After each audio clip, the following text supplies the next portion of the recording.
السلام عليكم ورحمة الله وبركاته. الحمد لله حمدا كثيرا طيبا مباركا فيه.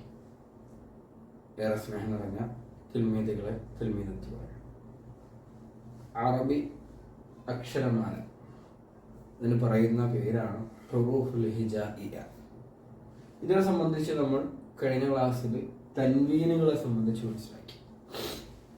ഈ അക്ഷരങ്ങൾ ഏതാണെന്നുള്ളത് നിങ്ങളുടെ അധ്യാപകന്മാർ, നിങ്ങൾ മുഅല്ലിമുകളും മുഅല്ലിമത്തുകളും പറയുമ്പോൾ നമ്മളത് പറഞ്ഞില്ല. അക്ഷരങ്ങൾ ഞാൻ മുഴുവൻ വിശദീകരിക്കാം. അലിഫ്, ബ, ത നാവിൽ നിന്നാണ് വരുന്നത്.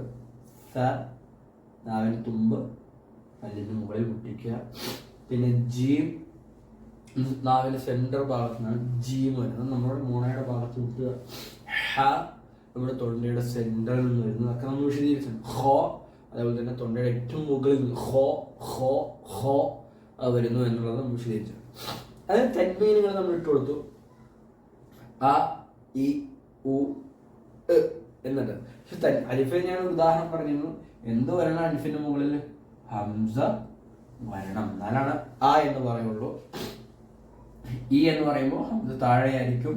ഉ എന്ന് പറഞ്ഞാൽ ഹംസ മുകളിലായിരിക്കും. പിന്നെ എല്ലാം ഈക്ക് മാത്രമാണ് ഹംസ താഴെ വരുള്ളൂ അലിഫിൽ.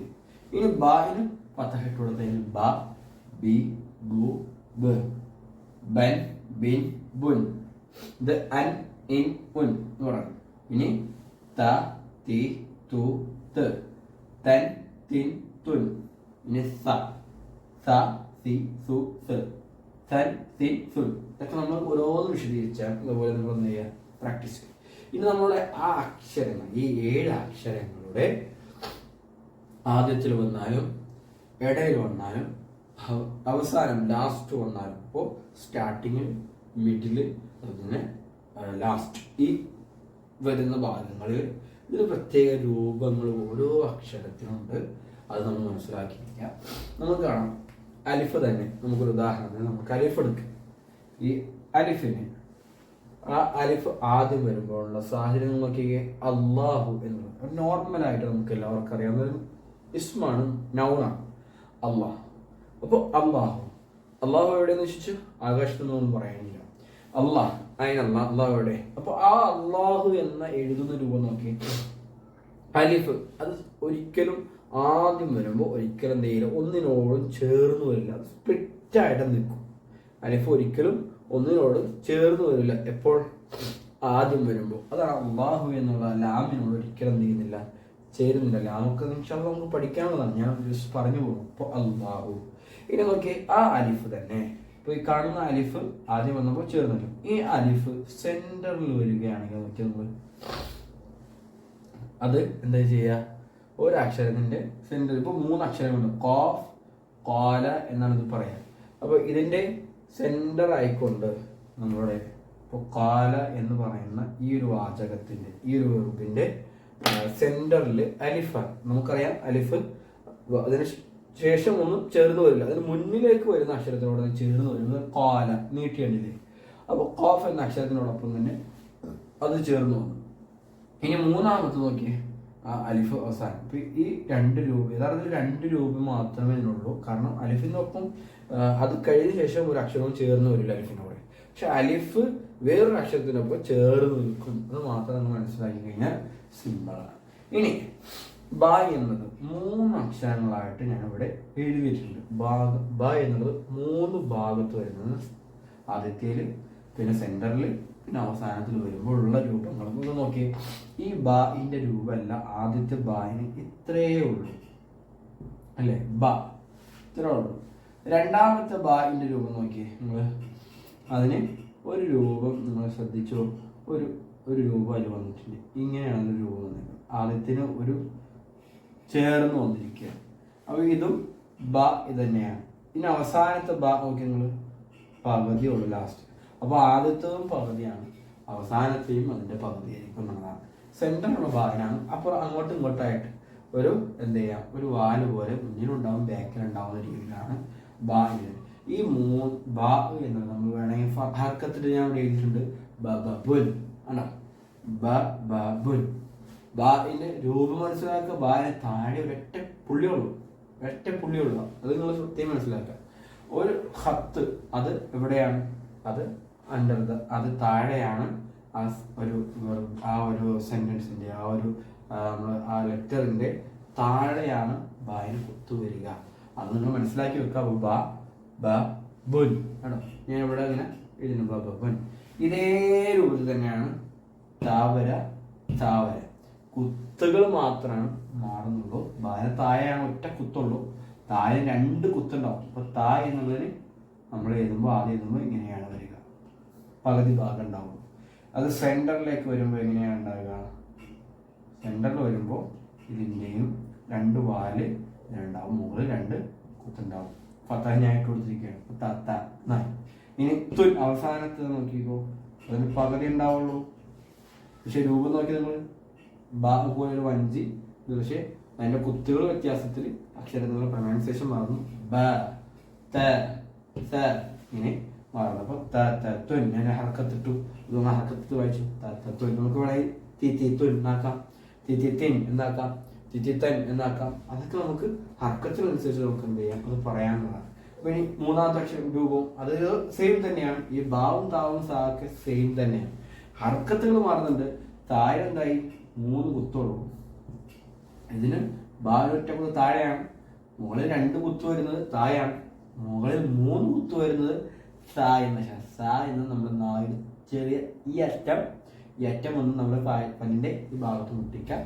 സ സ ഇങ്ങനെയാണ് സ. പക്ഷെ ഹർക്കത്തിടുമ്പോൾ രൂപം നോക്കി സ സ സുൻ. നോക്കി സ സ സുൻ. ആ സെന്ററിൽ വരുന്ന രൂപം നോക്കി നിങ്ങൾ ഉണ്ടോ, ഇങ്ങനെയാണ് വന്നിട്ടുള്ളത്. അവസാനത്തിൽ പകുതി സുൻ വായിച്ചോ, സ സ സുൻ, സ സ സുൻ. ഇങ്ങനെ കൂട്ടി എഴുതുമ്പോൾ ഇങ്ങനെ ആയിരിക്കും. ഇതൊക്കെ മാറി കൂട്ടി എഴുതുമ്പോൾ ഈ രൂപത്തിലായിരിക്കും എന്നുള്ളത് നിങ്ങൾ മനസ്സിലാക്കി വെക്കുക. താ എഴുതുമ്പോൾ ഇങ്ങനെയാണ്, ബ കൂട്ടി എഴുതുമ്പോൾ ഇങ്ങനെയാണ് എന്നുള്ളത് മനസ്സിലാക്കുക. 3 ലെറ്റേഴ്സും ചേർന്ന് വരുമ്പോൾ രൂപമാണെന്ന് മനസ്സിലാക്കി. ഇനി ജീം എന്നുള്ളത് നമ്മളിപ്പോൾ പഠിച്ചതിന്റെ ഇന്റേണൽ വ്യത്യാസമുണ്ട്, കാരണം അതിന്റെ രൂപം തന്നെ വളരെ വ്യത്യാസമാണ്. ഓക്കെ, ജീം എന്നുള്ള അക്ഷരത്തിന് നമ്മൾ ജീം അപ്പോൾ ജ എന്ന ഫത്തഹ ഇട്ട് കൊടുക്കും. ഞാൻ ഇവിടെ ജ ജ ജുൻ അക്കത്തിന് ഫത്തഹ കെസർ കൊടുക്കുന്നു. ജ ജി ജുൻ എന്നാക്കാം. ജ ജി ജുൻ എന്ന് പറഞ്ഞാൽ ഈ കെസർ താഴോട്ട് കൊടുത്ത് തന്നാൽ മതി. ഈ കെസർ എന്ത് ചെയ്യുക, താഴോട്ട് കൊടുത്തു കഴിഞ്ഞാൽ ജ ജി ജുൻ എന്നായി. അപ്പോൾ ജീമിന്റെ രൂപം നോക്കിയാൽ നിങ്ങൾ സാധാരണ നമ്മൾ ഇത് പഠിച്ചത് ഈ രൂപത്തിലാണെങ്കിൽ ആ ജീം ആദ്യം ഫസ്റ്റ് വരുമ്പോൾ ജീമിന്റെ രൂപം എന്താണ്? ഇതിങ്ങനെ വന്നത്, അടിയിലൊരു കുത്തുണ്ടാവും. ജീവൻ എപ്പോഴും കുത്തുണ്ടാവും. ഇപ്പൊ ജീവൻ കുത്ത് ഇവിടെ സെന്റർ ഭാഗത്താണെങ്കിൽ ഇവിടെ ജീവൻ കുത്ത് താഴെയാണ്. ആണോ? ജീവന്റെ രൂപം നോക്കി അപ്പൊ ഇവിടെയും താഴെയാണെന്ന് പറഞ്ഞു, പക്ഷെ രൂപം വ്യത്യാസം കേട്ടോ. ഇതൊരു വഞ്ചി പോലെയാണെങ്കിലും ഇത് ജീവന് വേറെ വ്യത്യാസമുണ്ട്. അതിന്റെ മുന്നിലുള്ളൊരു എന്താ പറയാ ഒരു രൂപം പോലെ കൂർപ്പ് വരുന്ന രീതിയിലാണ് ജീവൻ ഉണ്ടാകുക. അപ്പൊ ഇനി സെന്ററിൽ വരുമ്പോൾ രൂപം നോക്കി, ഇനി സെന്ററിൽ വരുമ്പോൾ രൂപം നോക്കി നമ്മള് അതിന്റെ മുന്നിലൊരു വാല് പോലെ ഉണ്ടാവും, പിന്നെ ജീവൻ തന്നെ ഇനി അവസാനം വരുമ്പോൾ ഒരു നോർമലി എന്ത് രൂപമാണോ ആ രൂപത്തിൽ തന്നെ അത് ഈ ജീവൻ വന്നു കയറുന്നതാണ്. അപ്പോൾ ജുൻ അല്ലെങ്കിൽ ജജിജുൻ എന്നാക്കാം, ജജുൻ എന്നാക്കാം, എന്തു ആക്കാം. നമുക്ക് ഹർക്കത്ത് ഇഷ്ടമുള്ളത് വേണമെങ്കിൽ ചേർത്തിട്ട് നമുക്ക് എഴുതാവുന്നതാണ്. അതേ രൂപം തന്നെയാണ് ഹ ഹ ഹുൻ. അതിന് കുത്തുകളൊന്നുമില്ല എന്നതാണ്. ഹ ഹ ഹുൻ രൂപം ഇതുപോലെ തന്നെയായിരിക്കും.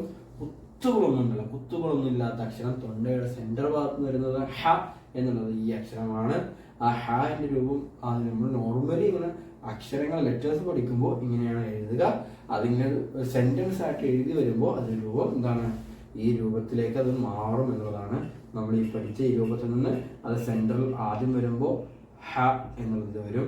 അതിന് ഹി ഇടാം, ഹു ഇടാം, ഹിടാം.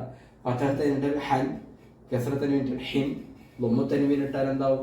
ഹുൻ എന്നുള്ളത്. അത്ര തന്നെ ഉള്ളൂ. അപ്പോൾ ഹ അതിന് സെന്റർ ഭാഗത്ത് വരുമ്പോൾ ഹാന് മുന്നിലൊരു വര വരും. അത് കാരണം ഹ എന്നുള്ളത് നമ്മൾ സെന്ററിൽ എഴുതുന്നതുകൊണ്ടാണ്. ഇനി അവസാനം വരുമ്പോൾ ആ ഹ നോർമൽ എന്താണോ ആ രൂപത്തിൽ തന്നെ അതായി വരും. അപ്പോൾ ഹ ഹുൻ അല്ലെങ്കിൽ ഹുൻ എന്ന രീതിയിലൊക്കെ നമുക്ക് വായിക്കാം എന്നുള്ളതാണ്. അപ്പോൾ ജീമിന് താഴെയാണെങ്കിൽ ഹാന് കുത്തൊന്നുമില്ല, ഹത്തൊന്നുമില്ല എന്നത് മനസ്സിലാക്കാം. ഇനി അടുത്ത അക്ഷരമാണ് ഹോ. 3 അക്ഷരങ്ങളാണ് ഞാൻ ഇവിടെ എഴുതിയിട്ടുണ്ട്. ഹോ. അപ്പോൾ ഹോ ഹോ ഹുൻ വേണമെങ്കിൽ നമുക്ക് എന്ത് ചെയ്യാം, കെസറ്റ് കൊടുക്കാം രണ്ടാമത്തേന്. അപ്പോൾ ഹ ഹി ഹുൻ എന്ന രീതിയിൽ നമുക്ക് വായിക്കാം. അതിൻ്റെ രൂപവും വ്യത്യാസം നമ്മൾ മനസ്സിലാക്കിക്കോ.